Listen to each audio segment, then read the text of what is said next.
on social media. 70 minutes out from impact at 7:14 p.m. Let's now meet your co-host, Samson Rainey, joining us live. Samson, it's good to see you. How does it feel to be in the middle of the action tonight? Great to hear. I am enjoying it.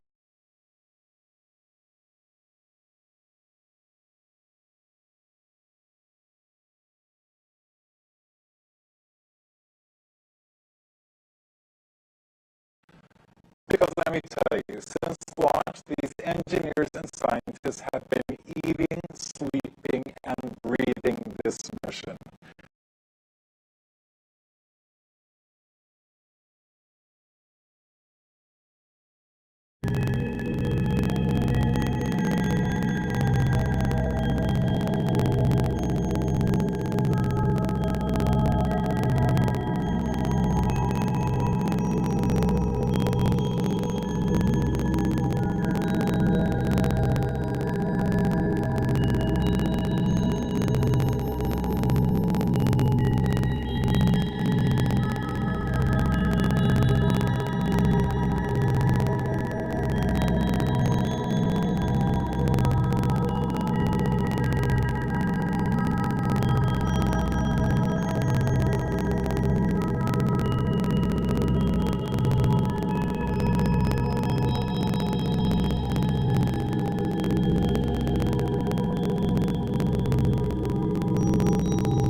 Larger asteroid DIMORPHOS. The next major milestone we're waiting for is for smart enough to be locked on or targeting DIMORPHOS. We'll get more into what that means later.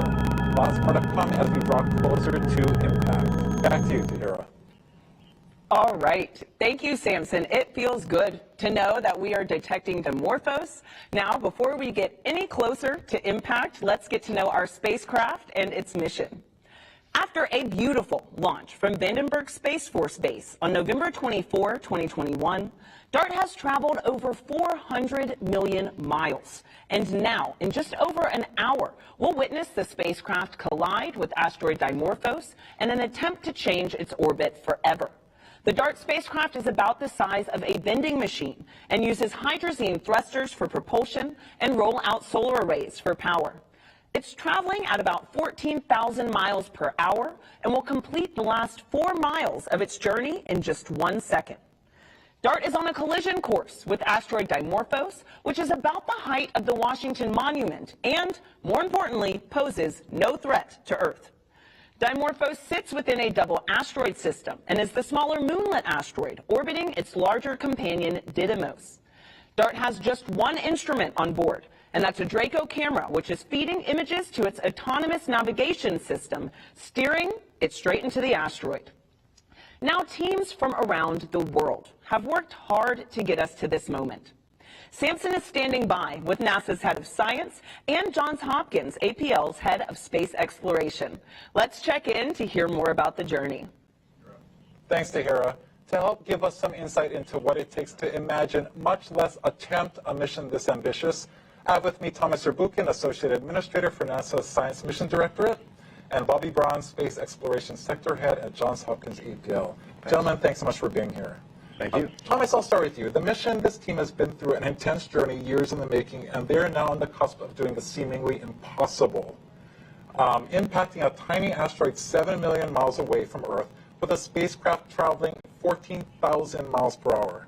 Why is it important for us to continue to push the boundaries of what's possible in space?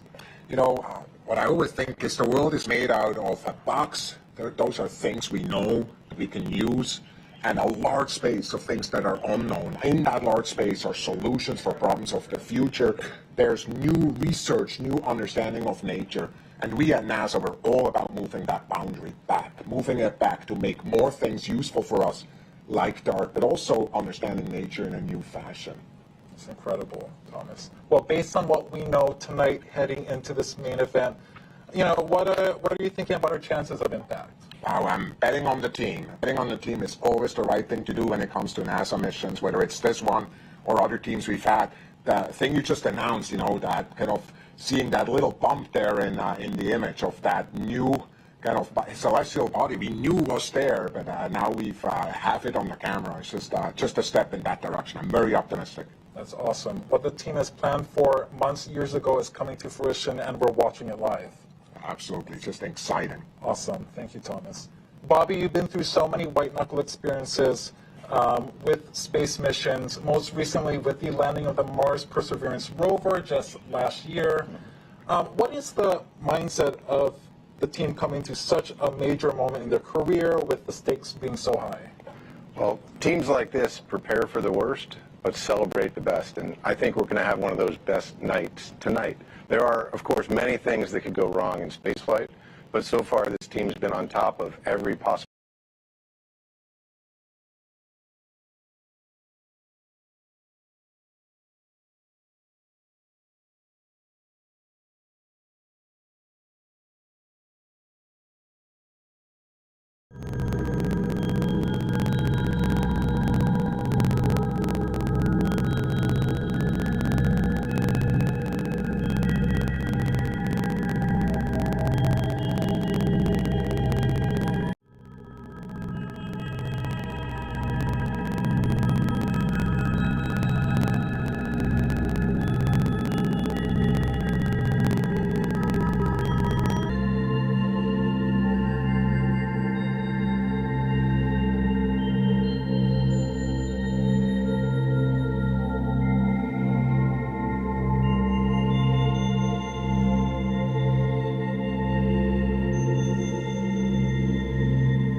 Exactly, it's going to be a spacecraft. I'm going to try to throw it, and we'll look at the effect of that mass coming at him and the kinetic energy transfer from the CTB to Shane. Shane will be perfectly stable. It's not an easy task. You ready? All right, here it comes.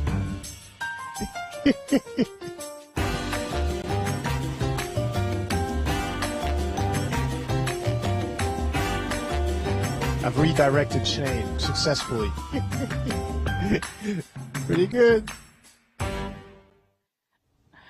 All right, now back on Earth. We're taking your questions live in just a few minutes. Send them in using the hashtag Planetary Defender and stand by. It's time now for our first status poll update. Let's head to Samson to check in on DART's progress. Samson, how are we looking?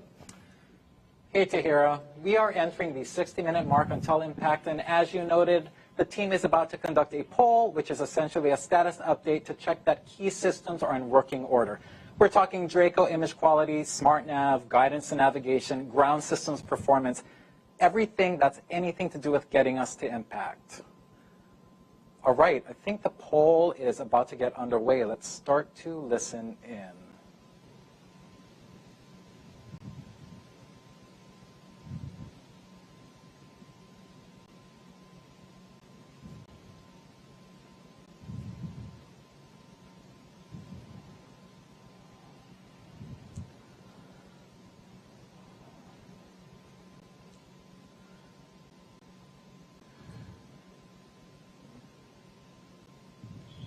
We are waiting for that poll to begin any second now. Martin F1 off console.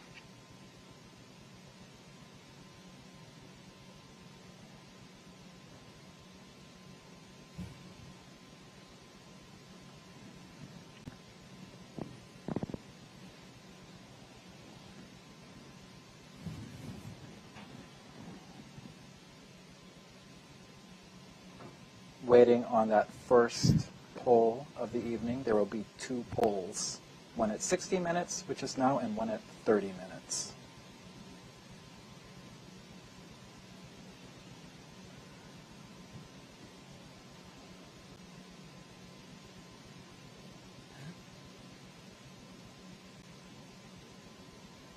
Afterward, we should be hearing from Elena Adams, the Mission Systems Engineer, to give us a summary of what we'll have just heard.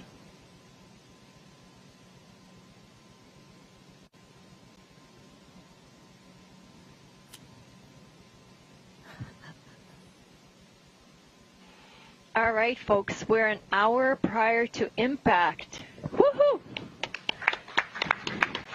And we're seeing Dimorphos, so wonderful, wonderful. All right, let's do our poll. Image quality? Let's start with you.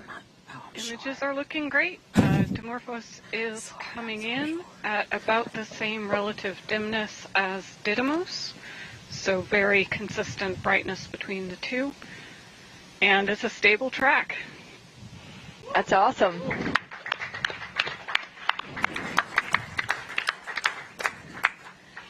All right, SmartNav? SmartNav is looking good. We're sitting at about 30 meters of projected miss distance. There is no movement right now on the bars for doing a maneuver, but we do expect that when we transition in about 10 minutes that we'll see a maneuver at that point. Yeah, that's great. And at this point, because we have a stable track, we do expect to transition over at that time. So that's really good. Whew, that's good. All right, GNC. GNC is nominal. We're ready to burn. That sounds good too. And maneuver. All right, let's see. Autonomy? Autonomy is nominal. Heaters are cycling and no more fault rules. All right, DSN? DSN looks good, and we don't see any sign of rain, and ESA looks good as well. That's good. And then ground system? Ground system is nominal, and we have a clear vision of Dimorphos on the image display now. Yes, it looks great. Thank you, guys. All right, one more poll after this, but in the meantime, we're going to hopefully transition at 15 minutes to locking. So stand by.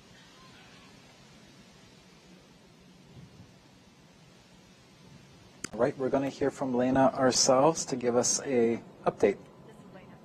Hey, Lena. How's it going? Good. How are you? Good. That sounded like a great poll. Any words about what we just heard? Oh, we're very excited.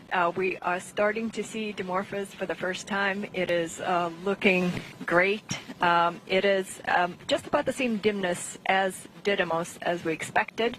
And so we are getting ready to transition. We have a stable track at this point. It's about 7 pixels in size. And yeah, we're ready to go.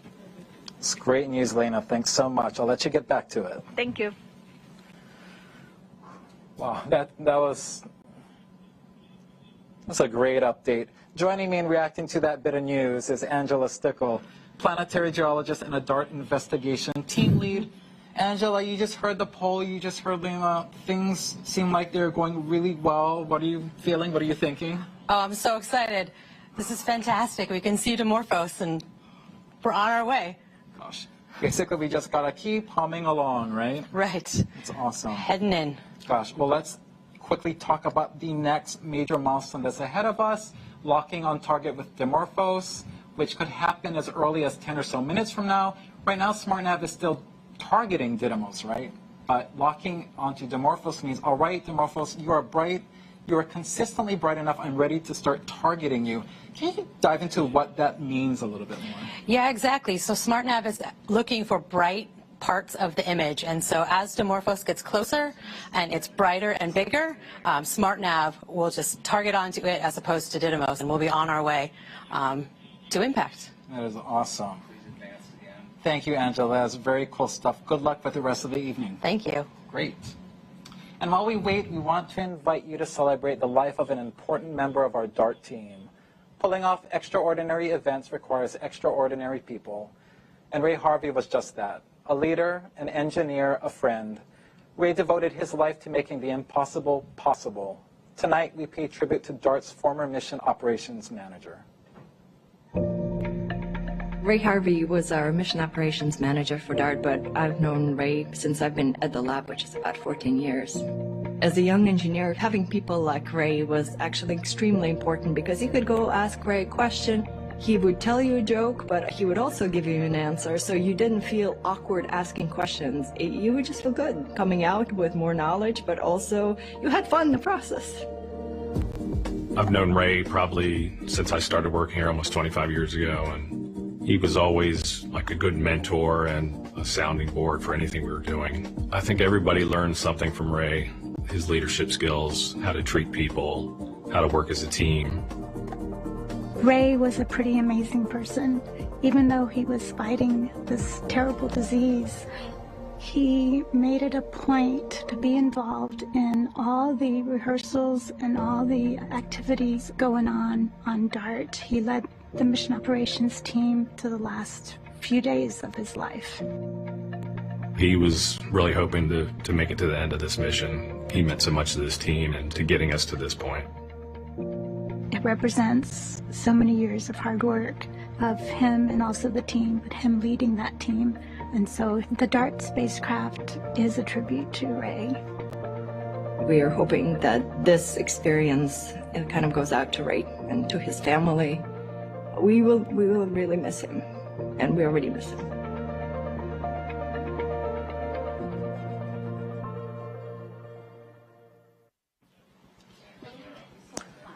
Ray has touched so many lives. Even in the short time that I knew him, he was so generous with his knowledge, and he made you feel like you belonged. Ray, you will be greatly missed. This one's for you. Tahira. Thank you, Samson, for that beautiful dedication. Now, if you're just joining us, we're under an hour away from the DART spacecraft's head-on collision with asteroid Dimorphos. DART's mission is a test of a planetary defense technique that could one day save humanity. Rest assured, the test poses no threat to Earth. The spacecraft is almost 7 million miles away from us right now, and you're watching a live stream of its approach to Dimorphos. It takes about 45 seconds for the images you're seeing in the DART cam to make their way back to Earth. Any moment now, we should learn if DART is ready to commit to impact. While we wait, I'm here with Andy Rivkin, DART Science Investigation Lead, and Mallory D. Coster, DART Impact Modeler. Andy, Mallory, while we wait to learn if DART is ready to commit to Dimorphos, I can't help but wonder, why this asteroid? That's a great question. The way that the double asteroid redirection test was designed, it was to measure the period change in a binary asteroid system. So we needed a binary asteroid, so that eliminates some number of objects. We needed something with a moon that was small enough that we could move it with a strike from a spacecraft, but not so small that we wrecked the moon. So when you kind of tick off all the possibilities, Didymos really ended up as the best choice and really the only choice that would provide a mission in this time period. See, I want to go back to that. You mentioned having a moon that we could push but not destroy. Could you, now in pop culture a lot, we see that, oftentimes the idea is to just totally try to demolish the asteroid. Why have we chosen to not test that technique this time? Yeah, the conventional wisdom for planetary defense is that you don't want to disrupt an object and blow it into a zillion pieces, but you want to keep it intact and just move it all as one piece. Because if you move it all in one piece, then you can keep track of it a lot easier. If you blow it into a million pieces, then some of them might still Earth, and you don't want to miss a thing. Yeah, we might have more issues then. So we know that we have the perfect test subject. Mallory, now can you help us understand how, if mission success, DART's mission tonight can help improve models for mitigating hazardous asteroids in the future? That's exactly right. So we stand to learn a lot from this DART impact. DART is both a technology demonstration as well as a really big science experiment. So from a technology standpoint, we're going to see if we have what it takes to autonomously navigate a spacecraft into a relatively small celestial body, something the size of a football stadium, that's pretty far away from Earth. From a science perspective, we get to perform one of the largest and fastest impact experiments that man has done.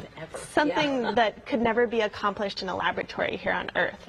So we're going to learn how these large sizes, these fast impact velocities, and also these sort of extraterrestrial asteroid materials respond to deflection. Wow, I mean, there's so much about tonight that we don't know, and it seems like your fun is just getting started, right, until after impact. So Mallory, Andy, thank you so much. And tonight, ground-based telescopes aren't the only one watching the action. A small cube satellite built by the Italian Space Agency was deployed by DART 15 days ago and has been in the area to give us a bird's-eye view of impact. Here's more on Licia Cube. Licia is a 6U CubeSat of the Italian Space Agency participating in the DART mission, and it's also the first Italian satellite operating in deep space.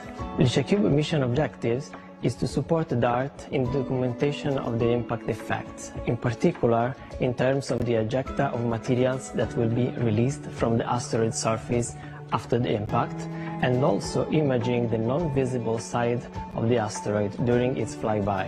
Licia Cube will acquire images using its two different cameras, Leia, a panchromatic camera, and Luke, an RGB camera. Therefore, we can better understand the nature of the asteroid Dimorphos impacted by DART.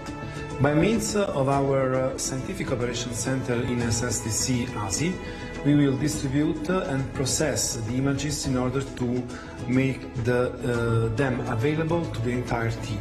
We are here in Argotech's Mission Control Center in Turin, from where, together with ASI, we monitor the status of Licia Cube. The batteries are charged, the radio is communicating correctly, and the navigation altitude is on the right trajectory. Everything is ready for the most important part of the DART mission, the impact with the asteroid. DART is a global effort to prepare humanity for the unthinkable. Before the spacecraft can complete its mission, the autonomous navigation system must first confirm a lock on target. This is a key milestone that we should be hearing about soon. So let's go back to Samson for the latest for mission operations. Hey, Tahira, we are less than 50 minutes out, and we just heard big news. We have reached the point where SmartNav is now target locked onto Dimorphos. That progress bar should move to your right that much further, closer to impact. Very exciting. In the meantime, joining me is someone who worked on the instrument playing a starring role with this major milestone and basically all the way up to impact. Lisa Wu, mechanical engineer who helped install the Draco camera and built its cover. Lisa, thank you for joining me. Thank you for having me. So we just heard big news. We hit this target lock. It could have come fairly later than this, but it is we're in a good spot with this target. Exactly. How are you feeling? I am so excited. I'm sure the entire team is ecstatic. This is what we've been working so hard for in these very last moments, and we just heard we got target lock, so could not be feeling any better. Very exciting. I mean, we are humming along. So a quick recap, SmartNav is DART's autonomous navigation system. It's been called the brains of the spacecraft. And right now it's essentially maneuvering that spacecraft on its own, as it will be for the last 4 hours. A Draco imager, it's providing SmartNav with that unflinching view of Dimorphos, about an image per second. It is the eyes of the spacecraft. Lisa, what makes this camera perfect for this mission? Yeah, of course. So the Draco instrument is a very, very high resolution, narrow field of view telescope. The image quality, let's go back. Draco is a descendant of the Lowell telescope, which might sound familiar because it took the very first pictures of Pluto on the New Horizons mission, which also might sound very familiar because that is an APL-led mission. So if you've ever seen the first pictures of Pluto, that is the amazing quality that we have on DART. That's incredible heritage. And yeah, anyone who saw those images of Pluto, those were amazing, and that kind of ups the ante for what we're going to see with these pictures of Dimorphos, right? Oh, yeah. So we all know about, a lot of us have smartphones with, cameras. We have cracks, we have smudges. How did your team make sure that this camera made it in pristine condition to get to this point? Of course. So our flight hardware, including this instrument, was made in the clean room. Very, very high clean facility. In order to make sure that the telescope works, we had to put it through a lot of electrical testing, optical testing, alignment testing. We had to make sure it performs as we intended. And then not only that, you have to take this instrument and put it through all the environments that it'll see through space. So we put it through vibration testing, thermal vacuum chamber testing, all to make sure that it performs and it will survive through space. That's amazing. Test, test, test, and test again, right? Yes. This is how we get to a stage like this. That is Exactly. awesome. That is great. Thanks so much, Lisa. The number of astounding technologies that are on board this spacecraft is amazing, but doing the impossible requires nothing less than the astounding, right? Mm-hmm. All right, Tahira, we have the technology. Clearly, we have the talent. Now we wait for history. Back to you. All right, thanks, Samson. It feels good to know that we have locked on target Dimorphos. Now, earlier we asked you to send in your questions by using the hashtag Planetary Defender. And I am joined now by two real-life planetary defenders. We have Kelly Fast and Lucas Paganini, both from NASA's Planetary Defense Coordination Office. Let's dive into what you want to know. So, Kelly, Lucas, before I get to social media questions, we actually have a special question from a familiar face, especially if you're into football. So let's take a moment and hear from him. What's up? I'm Joshua Dobbs, quarterback for the Cleveland Browns, and I have a question for NASA's DART team. On the field, I have to use precision passing in order to get the football in the hands of my teammates, and at least I can see where they are. For NASA's DART team, how are you able to aim a spacecraft at an object so far away? You know, that's a really good question, Kelly, and I mean, we haven't really done this before. How can we aim? Right, well, but I have to say, Joshua does in a few seconds what we've taken, years to do.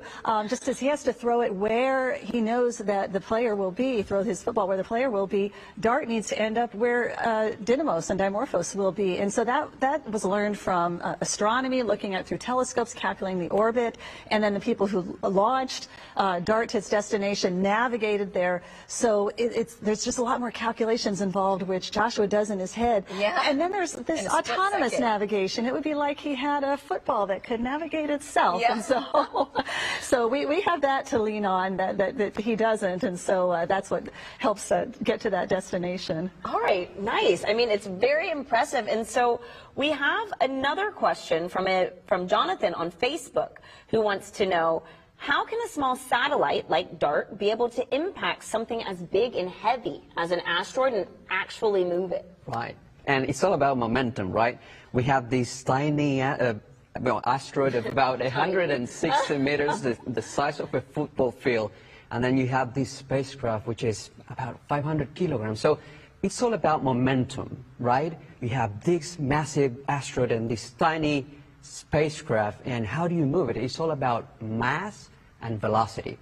Since we don't have enough mass in that spacecraft, we have to really impact it hard, and that's why we're impacting it at 4 miles a second, which is outstanding. Which is amazing. And I mean, we're actually going to get to watch impact live take place. And so that gets me to my next question. We have Metal Money on Twitter who asks, what is the size of the blast on the asteroid? Kelly, could you explain a little bit about that? Well, and that's something that we're hoping to find out from this mission, because there's physics and calculations, but actually when you're dealing with a real asteroid that we haven't seen close up before, and what type of material might be on the surface, what the structure is, this is something that, like a Lucia cube, we hope to see as the Lucia cube flies by, to see what that blast was, how large it was, which will help those who are doing the modeling of how effective the impact was, and in changing the orbit, what all figures in, what Lucas just talked about, the mass and the velocity, but then also maybe that blast that is seen afterwards, the plume of material that we're hoping to see from Lucia cube. So how does tonight's mission play into the work that y'all do in NASA's Planetary Defense Coordination Office, Lucas? Yeah, I would start by saying that this is a very important test. We're going to know if this kinetic impact is an effective technique to use in the case that there would be any potential asteroid en route to Earth. So definitely, for me, that's the most important thing about this test. But then on top of that, there's finding the asteroids, because you can't go out and mitigate a possible threat if you don't even know it's there. And so NASA is very focused also on finding near-Earth asteroids with telescopes that survey the skies every night, looking for near-Earth asteroids, getting the orbits calculated, figuring out where they're going to be in the future to see if we even need something by DART, and then working to speed that up. NASA's working on the Near-Earth Object Surveyor space telescope that would look in the infrared and have a different perspective, complement the ground-based telescopes to accelerate things, just so that we know, is there a threat out there that we're facing that we do not yet know about? Wow, I mean, it's incredible just to know the work that is already being done. It's good to know that we're building off of it, but it's good to know we've already got some people watching the skies. Yeah. And so I have our next question from Alan on Twitter, who asks, how long does it take for pictures to reach Earth? Kelly. Well, the time it takes light and then a radio signal from the spacecraft to come to Earth is 38 seconds, but then there's also the time needed to process the images, so a few more seconds on top of that. So under a minute, but still it's not instantaneous because it's a ways out there. Well, that makes sense. I mean, but under a minute to get something back from space, I'd say we're doing pretty good right there. Right. So Lucas, Kelly, thank you so much for everything that y'all are doing to keep our planet safe. Thanks to her. And so it's important to note that tonight we're attempting something that's never been done. And with that presents many challenges to overcome. Here's what makes DART a first-of-its-kind mission. The DART mission is a very difficult mission because we are trying to do something that hasn't been done before. This is the first time we're going to an asteroid that is this small, this dark, and we're actually going to attempt an impact. The DART mission is really something that the whole world can get behind.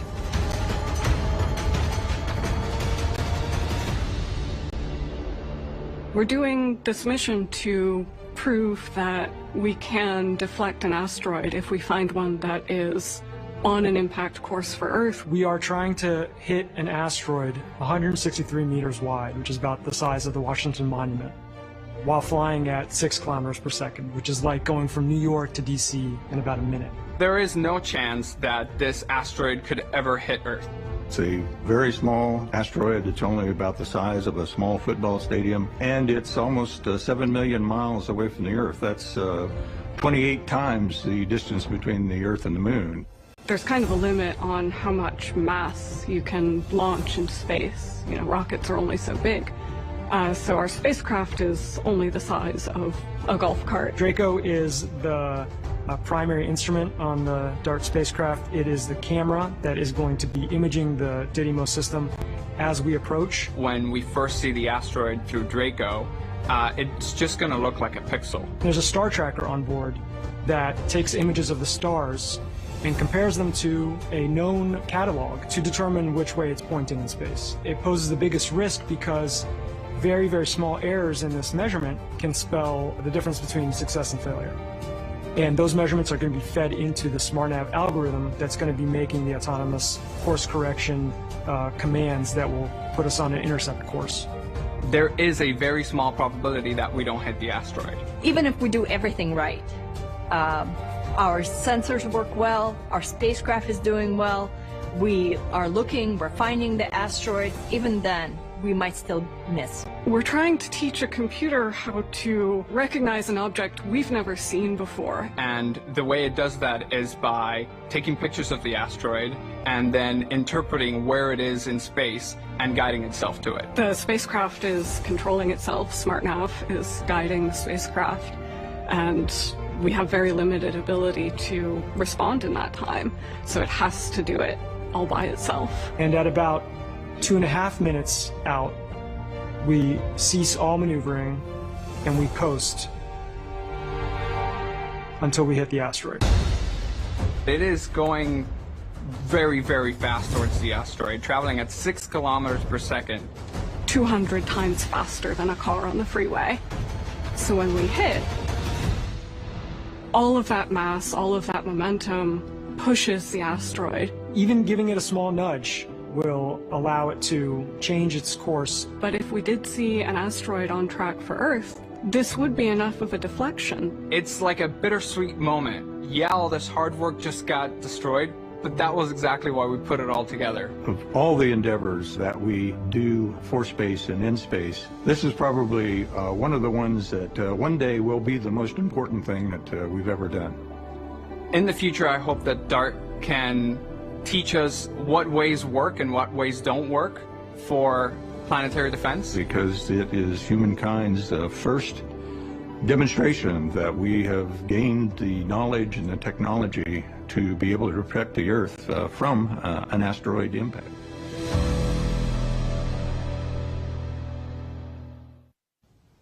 Space exploration is rooted in pushing past boundaries.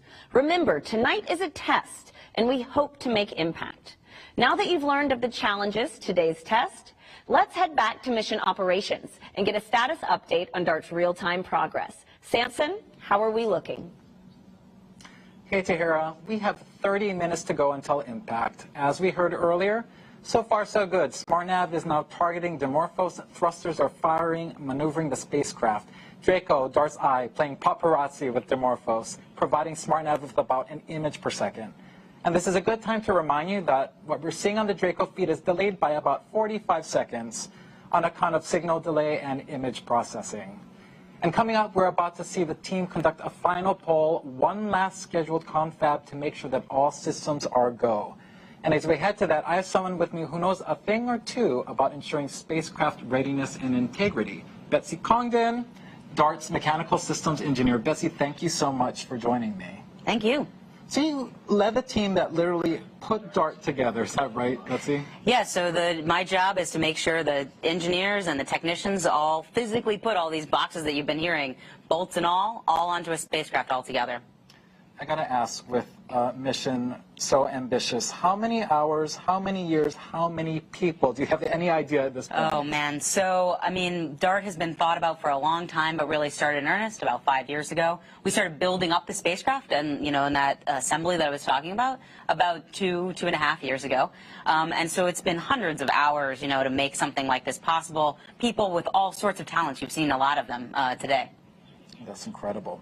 And so we're heading up toward another status update, as I said earlier. And as we all know, space is a unique and challenging environment.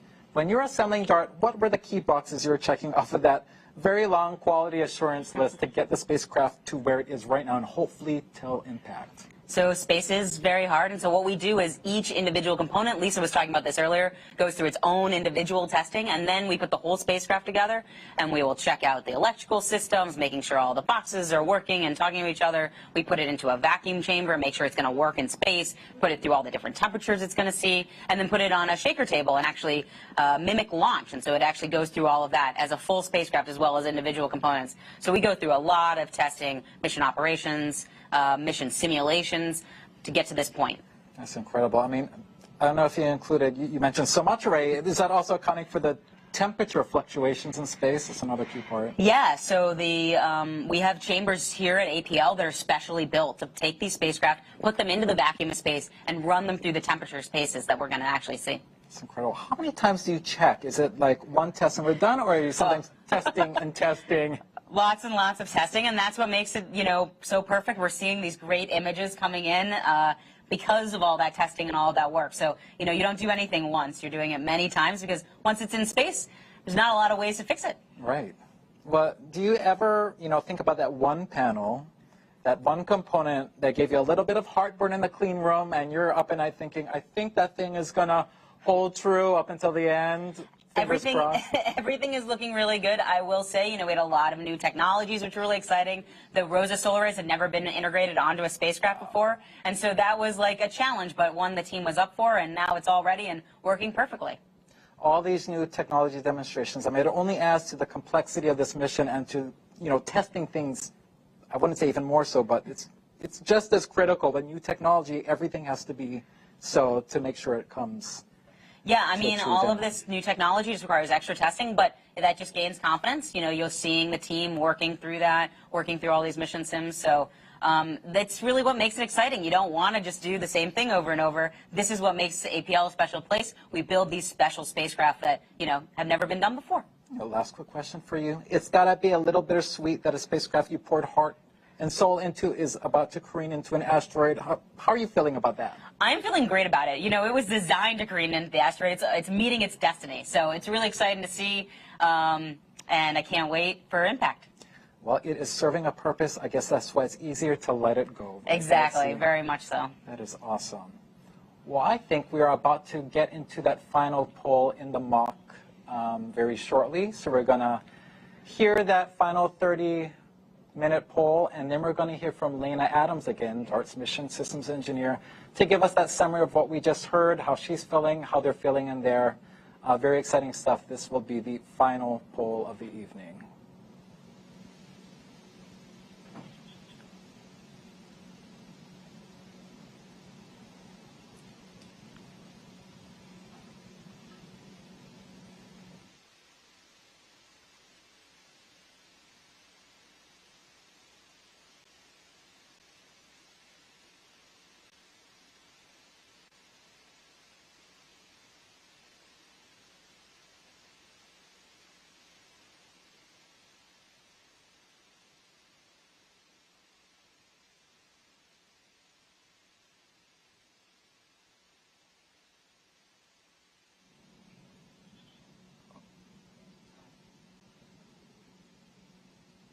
We are awaiting that final poll. This is DART MSC on DT Mock. It is time for the last status poll. Yes. We're about, what, 7,000 miles from Dimorphos at this point, so yay. All right, image quality. How are we doing? Still looking very good. Dimorphos still tracking along that same brightness predict as Didymos. That's great. All right. Maneuver complete. Yes, thank you. All right. SmartNav. SmartNav is looking nominal. We are at under 30 meters of projected miss distance right now. Yeah, it's looking really good. Look at that. That's looking fantastic. Very excited. All right, GNC. Yeah, GNC also looking good. We've been very excited to do those burns, so we've been waiting a long time. Oh, this is great. Autonomy. Autonomy is green. The heaters are cycling nominally, and we've had no new fault rules firing. Okay, wonderful. DSN. DSN is green, and ESA is green. Got plenty of margin. Looks good. All right, ground systems. Ground system has been helping a few users manage clients, but everything is going fine there, and we are green. Yes, wonderful. Thank you, guys. Completes the poll.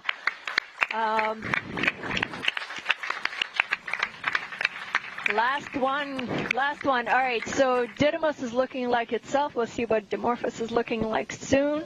In the meantime, we're going to transition to precision lock at 20 minutes. That's our next milestone.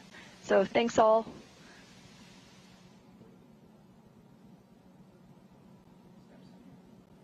All right, we're about to hear from Lena Adams from the Mission Operations Center. Hi, Samson. Hi, Lena. That sounded very positive. How's it going in there? Oh, it's going great. It's going great. We've locked on Dimorphos. We're maneuvering towards it, and yeah, everything is looking really good. We were at the time of the poll within just a few meters of projected miss distance, which means we were hitting towards the center. And at this point, we're coming back there about 30 meters off the center of the lit portion of Dimorphos as of right now. We've executed 2 burns. And everything's looking on track. Oh, that sounds wonderful, Lena. Thanks so much for that, and good luck on the final stretch. Thank you. Thank you. Have a good one. All right, Betsy. We had that very positive poll, lots of fantastics, lots of clapping. We heard Lena in a very positive mood. How are you feeling? I'm feeling great. It's amazing to see the actual dots on the screen for real coming down from the spacecraft. Very exciting. Any words of encouragement for the team? I mean, obviously, they're doing a great job. They practiced a ton, and we're ready. Go DART. You've heard it all loud and clear, Tahira. All systems are go and we remain on track for impact. And like Betsy just said, go DART. Back to you. All right, what an exciting update, Samson. You just heard it. All systems are go. Mission operations confirm the spacecraft is on track for impact. But in order to hit the mark, the test must first locate its target. That's why Johns Hopkins APL engineer Michelle Chen helped develop new autonomous navigation techniques that will ensure a bullseye. Let's take a look. Never in my life would I have thought I would take a couple $100 million spacecraft and crash it into an asteroid. My name is Michelle Chen, and I lead the team that is responsible for the autonomous navigation of DART spacecraft to hit an asteroid. The DART mission is the first planetary defense test mission. Our goal is to hit and impact an asteroid to understand and study the momentum transfer so that we could potentially later down the road, if we need to, deflect an asteroid on its way to Earth. I am the SmartNav lead. SmartNav stands for Small Body Maneuvering, Autonomous Real-Time Navigation. SmartNav, I always consider it sort of like the brains. And so the camera, Draco, is essentially the eyes. The algorithm has to identify and hit the target in the field of view of the camera. We're flying at over 6 kilometers a second. It essentially occupies a pixel up until possibly 30 minutes prior to impact. And then that's where everything gets really exciting. And so you could just imagine if it was a human being joysticking this. Because we don't know for sure what the asteroids look like, our simulation gives us the capability to use different asteroid shapes and asteroid objects to see that our SmartNav algorithm performs against all these unknowns. We're super excited and nervous as well. I love pushing the boundaries, and I love the application of math into real-world problems, and then seeing it actually doing its thing. To me, there's nothing cooler than that. If you're just joining us, we're about 24 minutes away from DART's impact with asteroid Dimorphos. The spacecraft is flying at 4 miles per second, guided only by its autonomous navigation system. I'm here now with Tom Statler, DART program scientist, and Don Graninger, DART impact modeler. Tom, Don, thank you for being here with us tonight. We have some good news happening, but we did just hear about the challenges that DART is facing tonight. So, Don, could you tell us a little bit about what kind of uncertainty exists with a mission like this? Yeah, sure. So what's really interesting is that until just, even a few minutes ago, I feel like we're just getting our first looks at Dimorphos. And so we have absolutely no idea what we're going to be impacting into. It could be covered in rubble pile. It could be just a completely different shape. We don't know until we really write up on that impact. And that's probably one of our biggest uncertainties on this. I mean, but that's what really makes tonight so exciting. And so, Tom, could you expand a little bit more on how we will use this information in the future if all goes successfully? Well, this test is really important to understand how we might be able to deflect asteroids in the future. And when we measure the change in the binary period of Dimorphos, and we will understand how the asteroid reacted to our kinetic impact. And then as we get deeper understanding into exactly what the geology was of that asteroid, that's the basic information that's going to help us refine our physics understanding of asteroids and our ability to compute and predict, like Don does, run these fantastic codes and extend this knowledge to really have a good plan for how we might react if we ever do discover a dangerous asteroid that is different from Dimorphos. Well, hey, I mean, it's better to be safe than sorry. So it sounds like y'all's party is really just getting started after impact. So congratulations on your success so far. It has been a pleasure. Thank you so much. Now, any second, we should be learning if DART has a precision lock on its target Dimorphos. This is a key milestone critical to tonight's success. Samson, mission operations must be buzzing. How are things going? Hey, Tahira. The energy is indeed electric, and the team is hyper-focused. You could hear a pin drop right now as we're coming up on the critical 20-minute mark from impact and expecting to hear from the team that SmartNav is now precision-locked onto Dimorphos, which means that SmartNav will be tracking only Dimorphos from here on out. Why? SmartNav has full confidence that we're in fact tracking Dimorphos, and so we want to remove any confusion by continuing to track Didymos. Because what could happen with Didymos is that its shape could be such that there's a lot of shadowing, which could make it seem in the Draco imagery like multiple blobs, as the team likes to call them. And we don't want SmartNav to mistake any of those blobs for Dimorphos, so we're doing away with tracking Didymos altogether. We are waiting for that announcement of precision lock. All right, we're about to hear from the team. Actually, we have some time until we hear that.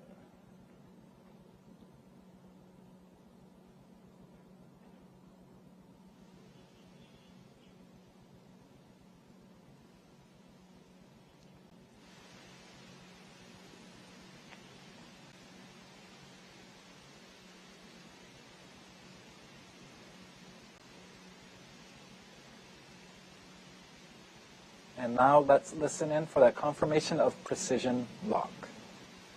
All right, we expect to be in precision lock soon.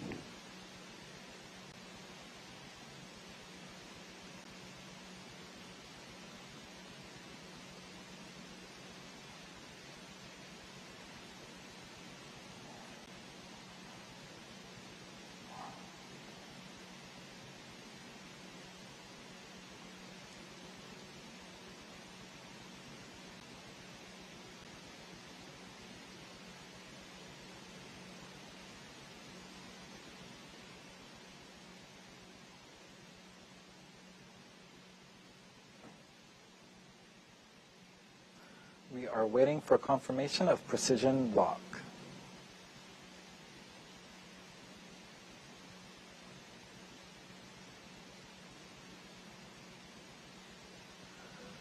MSC, this is SN5. Go ahead, SN5. We are precision locked and still tracking Dimorphos. Yes.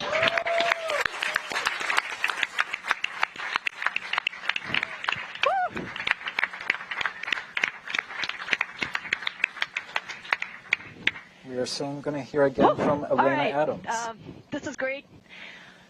This is DART MSC on DT Mach. So this was our last milestone. At this point, we're going to be working towards Dimorphos. I expect we're going to do some burns. We're about 4,500 miles away from Didymos and Dimorphos. So let's see what happens.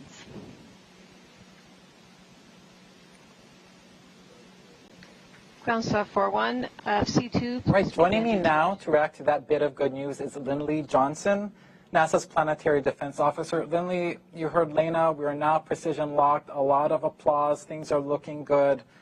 And we are now headed for the moment of truth. How are you holding up? Oh, I'm doing great. You know, the team's been doing great. The spacecraft's doing great. This precision lock, you know, is absolute milestone for the terminal phase here. We've got a good signature on Dimorphos, so the spacecraft has what it needs to guide itself in for the impact here in 17, almost 18 minutes. So we're doing great. Yep, so close. Very exciting moments ahead. Now, we can't say this enough, and I know you've said it so many times, but it's worth repeating for viewers that Dimorphos is not a threat to Earth, nor will it be after impact, right? No, that's right. This asteroid system is still almost 7 million miles away from the Earth. It's at its closest point in the orbit right now to Earth. So from this point forward, it's going to be moving away from Earth. So there's no chance of anything here. We've got to look for all the other unknown asteroids out there still to find what the hazard really is. Thanks so much, Lindley. I'll catch you on the other side of impact. Oh, okay, if you can. Back to you, Tahira. All right, thanks, Samson. It is amazing to know that we have a precision lock on target Dimorphos. Now, we have a fun way for you to join our mission, and it is by signing up to be a planetary defender. Visit bity.com/planetary defender. Take the quiz and receive a certificate like this one. Now, once it's official, show us on social media using the hashtag Planetary Defender. Now, telescopes from around the world are observing tonight's impact to ensure that how successful we are at changing the asteroid's orbit. They'll be measuring this success. And you may be wondering, how does that happen? Let's go behind the scenes with astronomer Nick Moskovitz at Lowell Observatory, home to the telescope that discovered Pluto, to see what's in store for DART.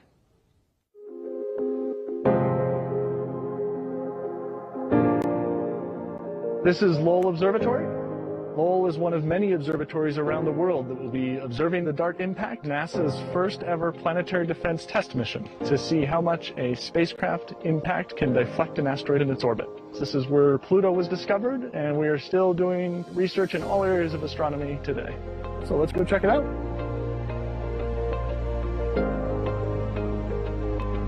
This is the Pluto telescope, the telescope that was used to discover Pluto almost 100 years ago. So here we are at the Clark telescope. This is where Percival Lowell sat to observe Mars. Let's head on over to the Lowell Discovery Telescope, about an hour south of Flagstaff, which is where we are going to be collecting data for the DART mission. The reason we're all the way out here in the middle of this forest is that we have really dark skies here.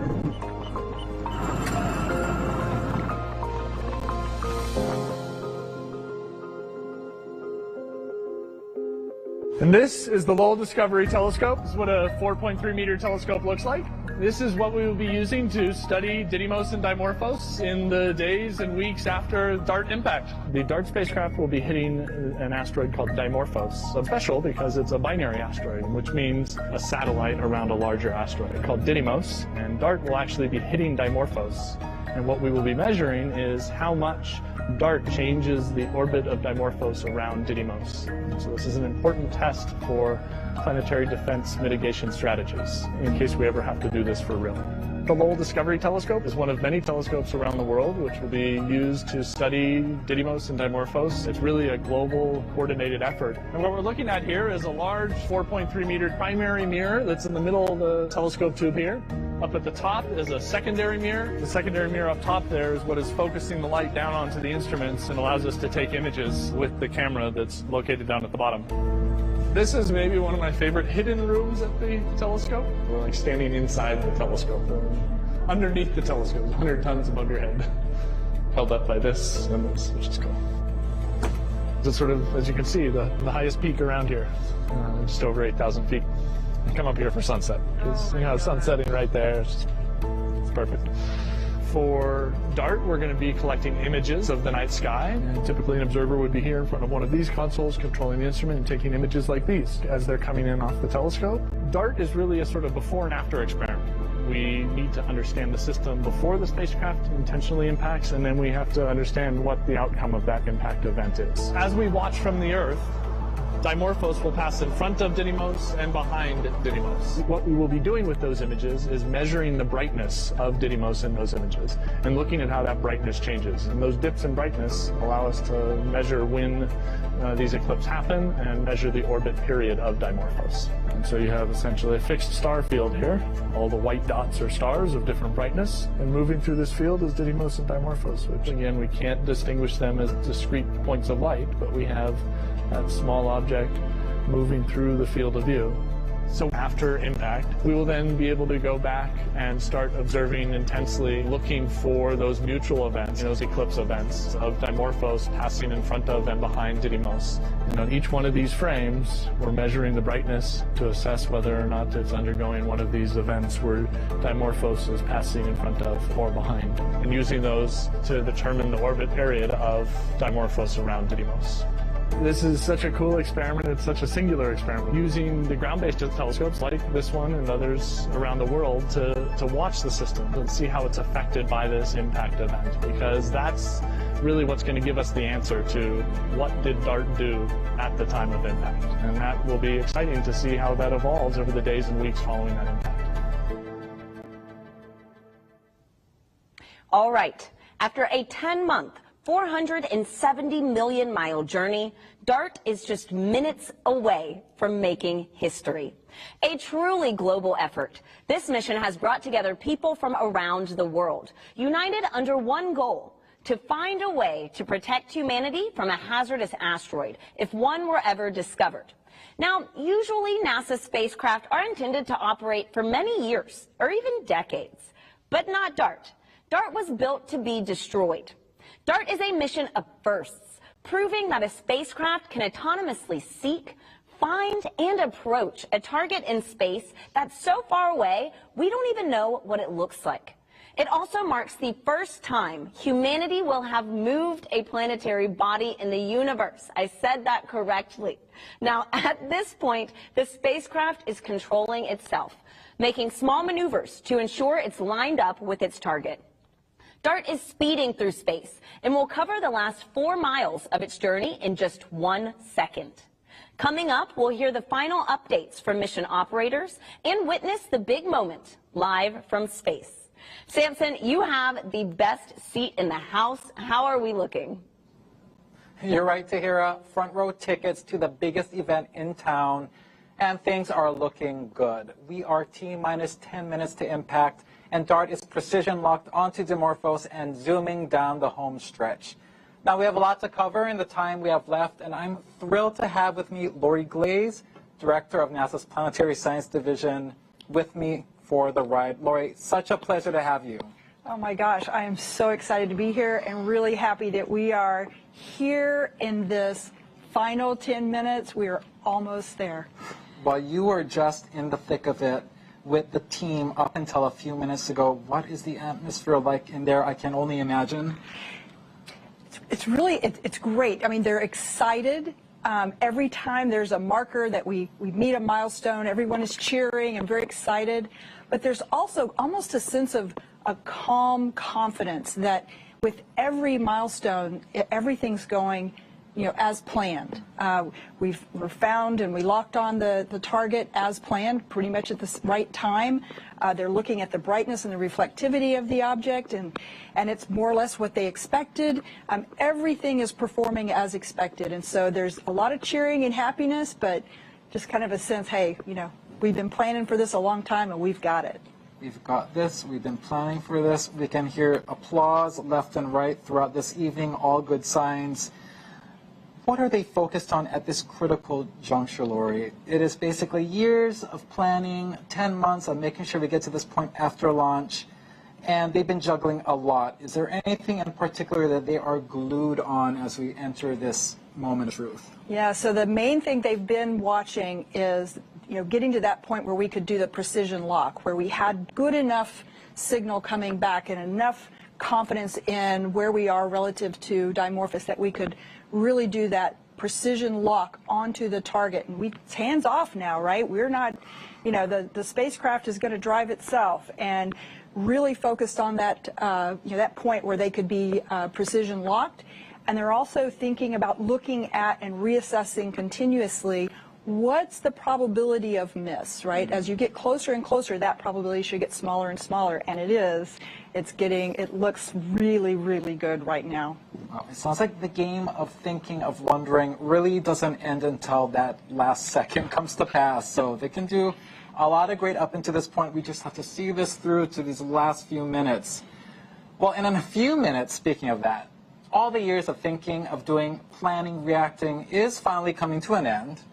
From 5 minutes to impact, there will be no more opportunity to send any commands to SmartNav in the Mission Operations Center. The team will be purely spectators, the data coming in, and they are just waiting it out like the rest of us for the first time.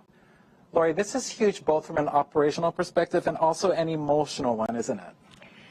Yeah, it is. I mean, you can imagine, I'm really excited about it, and I've been engaged with this mission for, the last 4.5 years that I've been in my current role.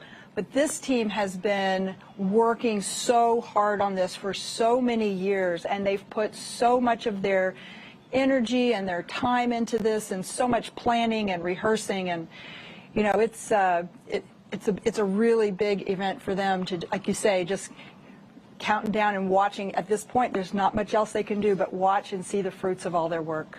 Yeah, I've gotten to know many members of this team over the past few months, and there's a lot of alpha individuals on there, right? You need a good mix of alpha people to make sure we get to this point.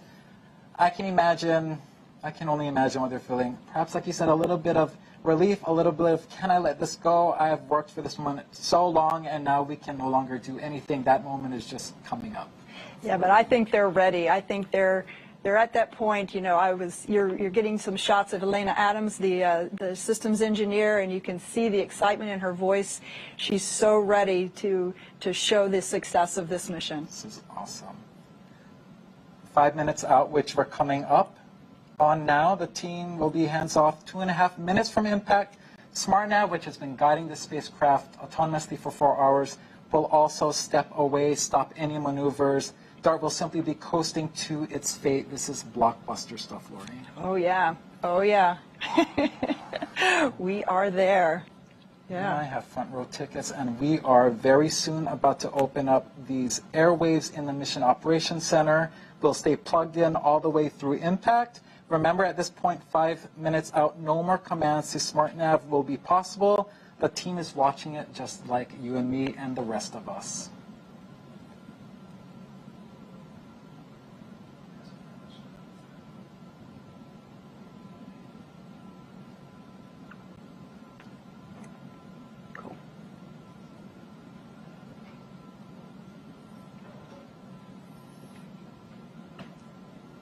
All right, we've reached 5 minutes from impact.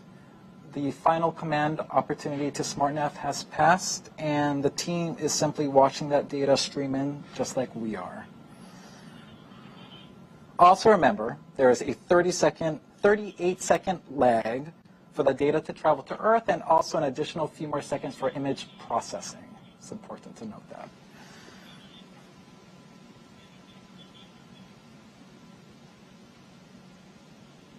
You should be hearing the chatter in the Mission Operations Center momentarily. This is DART MSC on DT Mach. 5 minutes till impact. 5 minutes till impact. We are at 1,100 miles away.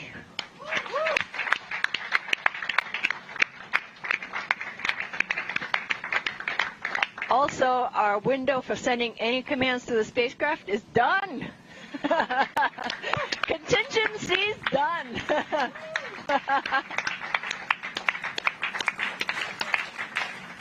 This is a great vibe in that Mission Operations Center right now, Lori. It really is. They are so excited. And I'm honing in, looking at these images as we get closer and closer, and you look at Didymos, and just you're starting to see this physical body appear there. It's incredible, just incredible. That sounds great. I'm still having a hard time believing this is real imagery coming in near real time. Yeah. Yeah, but you've been watching it over the last, 30, 45 minutes go from just being a collection of individual pixels, and now you can actually see the shape and the shading and texture of Didymos, and we're going to see that same thing with Dimorphos as we get closer and closer. This is so cool. Never before seen images of Dimorphos will come into stark relief. Absolutely. A few seconds before impact. Didymos. It's amazing. All right. The team is standing, just recognizing this moment, years in the making. It is really nice to see them relax a little bit, get off from those computers that they've been glued to, and just appreciate this moment that's coming. Yeah, and they've earned this. It's just great to see them there. This is so cool. Lori, we hit another major milestone. We are now 2.5 minutes from impact, and SmartNav has stopped maneuvering the spacecraft. DART is now coasting toward Dimorphos, and we hope into the history books. Absolutely. This will be, I'm sure you've heard it many times tonight, humanity's first ever attempt at trying to move another celestial body, and also our first attempt ever to execute a mission in sole purpose of planetary defense. So what an exciting time. Yeah, and I'm starting to see Dimorphos start to come into view there. You can see it starting to take shape. I'm starting to see individual boulders on Didymos. Unbelievable clarity of images there. Coasting on in, our projected miss distance is going to be about 17 meters. All right.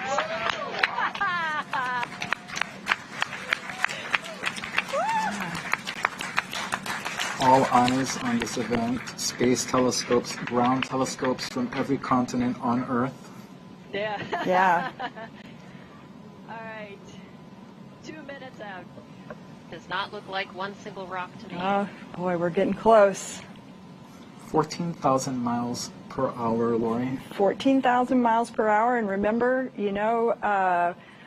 45 minutes ago, 55 minutes ago, we couldn't even resolve this object in space. And now we are, you can see us zeroing in right on target. And we're now dropping the clock, and we'll go by loss of signal to confirm impact. Right. Yes. Imagine we'll get that loss of signal, and then we'll hear from Lena Adams again, letting us know that we've been successful. I feel like that'll be a crystal clear signal. I think so. I think we're starting to see more resolution. In fact, look at that. Didymos has even gone out of the view. We're now just seeing Dimorphos. This is remarkable stuff. Oh my goodness, look at that. Looks like control system settling down. Angular rates look really good. I think we're going to get the investigation team some good pictures. Wow. No, come on, we can do better than that. Starting to see those individual boulders there. You can see shadows of the various rocks on the surface. It's amazing, guys. Oh my goodness, look at that. Unbelievable. Yeah. Looks to me like we're headed straight in.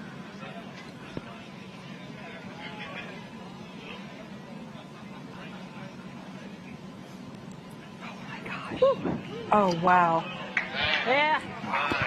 Oh my goodness. 8, Yeah. 7, Oh, 6, wow. 5, 4, 3, 2, 1. Oh my gosh. Oh wow. We're getting visual confirmation. All right. Let's see. We got it? Waiting. And we have impact. A giant leap for humanity in the name of planetary defense. Woo. Fantastic. Oh, fantastic.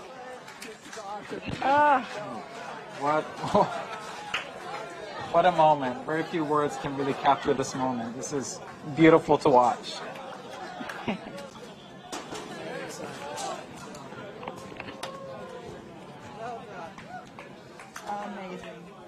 Amazing. What a team. What a team and what an accomplishment. Team. A few weeks ago, they had their last dress rehearsal. They were getting emotional at the dress rehearsal, and they're like, this is crazy. We're getting emotional. This is not the real thing. I can only imagine what they are feeling right now. Yes. Well, you can see them there on screen. They're all pretty excited. Wow. Hearing impact, the curtains close on Draco feed. That raw joy from the team, years of hard work and the weight of expectation lifted off their shoulders. This is amazing.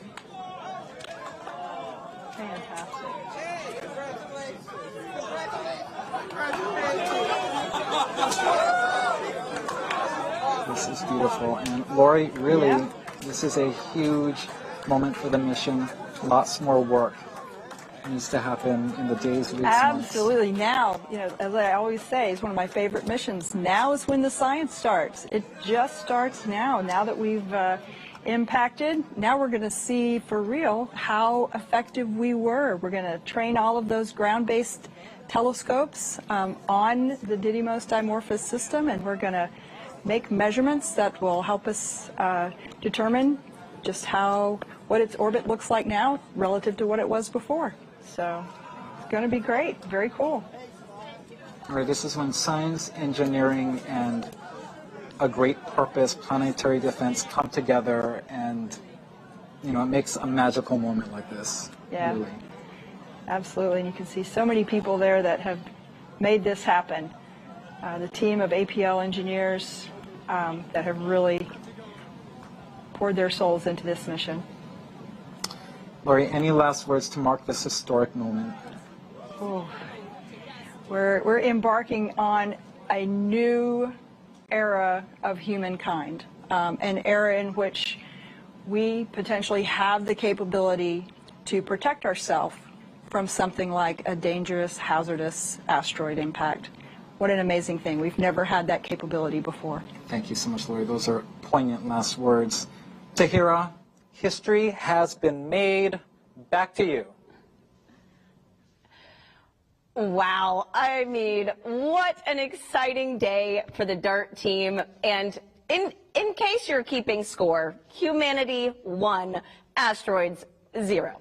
Now, I'm here with Nancy Chabot, DART coordination lead. Nancy, talk about a moment to catch on camera. What is going through your head right now?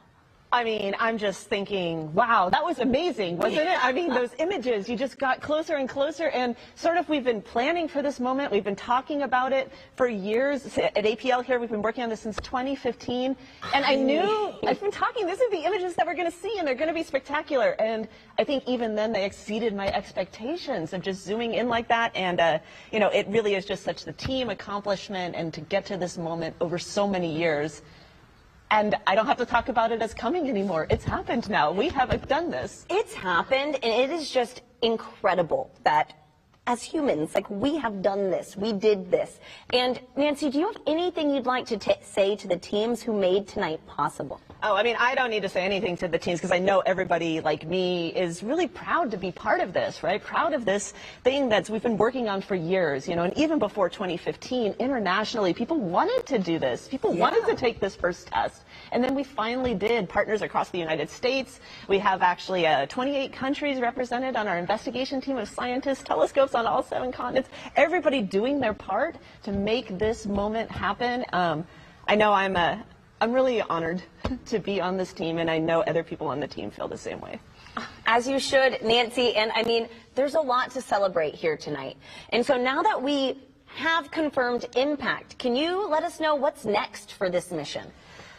Well, I mean, I think I'm still taking a moment here, because this is a big deal, and this was a really hard technology demonstration to hit a small asteroid we've never seen before and do it in such spectacular fashion. But I know other scientists on the team, like me, are already pointing at those images, being like, "Did you see that boulder? Did you see that smooth area? Did you see the shape? What does that mean?" And Lychee Cube is like flying by right about now. They're close approach, like taking images, and they're storing them, and we'll get those in the next days. Telescopes here and in space are looking. They're looking at the brightening of the rock that's thrown off from that spectacular collision that we saw, and this is going to go on for weeks. And so there's still a lot of excitement to come, but nothing to take away from this moment. Yeah, this is just the beginning. It looks like everybody is celebrating here in Mission Operations. I think I just saw Bill Nye there.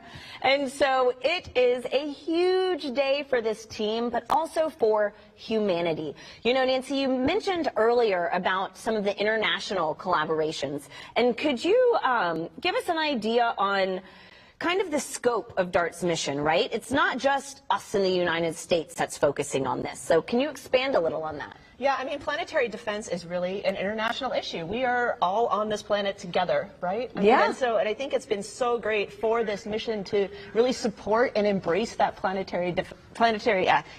international cooperation for planetary defense so that we can maximize what we learn. And this idea came about from international scientists talking to each other, working together, you know, in order to make this moment happen for NASA's Planetary Defense Coordination Office, building the spacecraft here at APL. But really, scientists around the world are ready to study what did we do to Dimorphos, but more importantly, what does that mean for potentially applying this in the future? I mean, DART really is just the start. It's just the first planetary defense test mission. It was spectacular, and it's accomplished, and we'll figure out how effective it was. That's really what we're going to learn in the next weeks to come. All right, we hit this asteroid. Now, how effective was that at deflecting it, and what would that mean for using it? Yeah, there's still so much to unpackage here. And so we have a special guest who is wondering, you know, more of what's next for this big mission. So let's hear from her now. Hey everyone, I'm Danny Hansen, American Paralympic rower and hydro athlete. And first, I would like to congratulate the entire DART team on crossing the finish line. So congratulations. And with that, here's my question. Now that DART has impacted, how will you know if the spacecraft has actually changed the asteroid's orbit? That's a good question. Yeah, I mean, so this is a double asteroid system. So all we've done here actually is change slightly how Dimorphos goes around Didymos, right? And the telescopes on the Earth have studied this for years. So we knew it used to be 11 hours and 55 minutes. Now. What is it going to be now? And so the telescopes are going to measure that period change. And they're so good at this. They've done it for decades already to get us to that point. And they're going to work for the next weeks and make that measurement. And when we have it, we're going to be sure to share it with everybody to see how much we did deflect this asteroid with the DART collision. Wow. Well, Nancy, I mean, it's time for you to celebrate. So congratulations on everything tonight, and go DART. Oh, go DART. This was spectacular. Yes. And so we have Samson standing by in mission operations with two very special guests. Let's hop over there and see what's going on. Thanks, Tahira. I have the pleasure of introducing NASA Administrator Bill Nelson, who has a special message for us. Hey, congratulations. Boy, the DART team, you really did this one very well. It's been a successful completion of the first part of the world's first planetary defense test. And there were years of hard work. There was a lot of innovation and creativity that went into this mission. And I believe it's going to teach us how one day to protect our own planet from an incoming asteroid. I really look forward to learning all about what's happening from the observatories so they can tell us about the changes in this asteroid's orbit. So thank you to this international team. We are showing that planetary defense is a global endeavor, and it is. They were just We are tiny watching it blobs together. of light, and now they are real objects to us, which is amazing. Never before seen up until today. That is amazing. You know, it's just as good the second and third time. There's that drop off, knowing we made impact. Fantastic. Well, there you have it. A lot of pride here tonight, along with the promise of big things to come. And with a successful DART impact, that will do it for us today at the Mission Operations Center. Back to you, Tahira. Amazing. I mean, today is a fantastic day. And DART is just the beginning of a global planetary defense effort. In 2024, the European Space Agency's Hera mission will conduct follow-up observations of Say that Hera is really 3 space missions in one. We have one, the main spacecraft that we are currently building at OHB in Germany, but we also have 2 smaller missions that are spacecraft in their own right. Those are the 2 CubeSats, Juventus and Milani.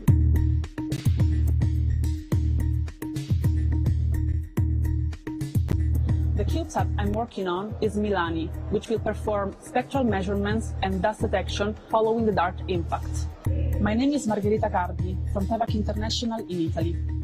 We will work alongside the other CubeSat, Juventus, which will perform kind of an X-ray of the asteroid to understand the internal structure. This is going to be the first time that we have CubeSats on board an ESA spacecraft. Once we arrive there, we will be deploying the CubeSats in order to complement ESA's scientific observations, taking more risk, but also trying to have higher rewards. The CubeSats will be installed on 2 panels that will be mounted on each side of the structure of Hera. They are just the size of shoebox, however they contain complex technology which will really allow to bring added value to the Hera mission.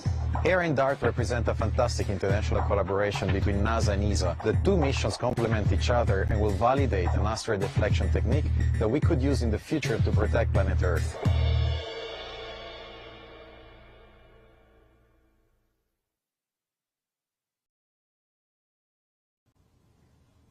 There you have it.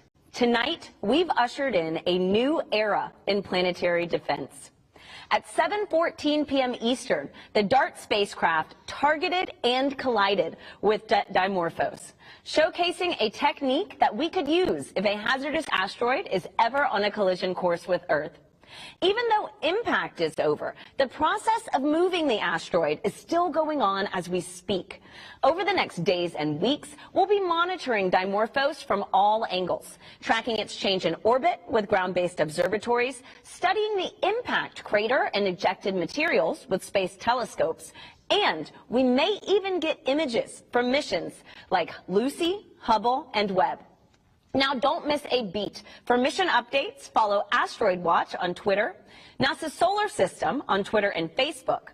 Remember, impact was just the beginning. Science and images will be rolling in soon, so stay tuned to nasa.gov/DART.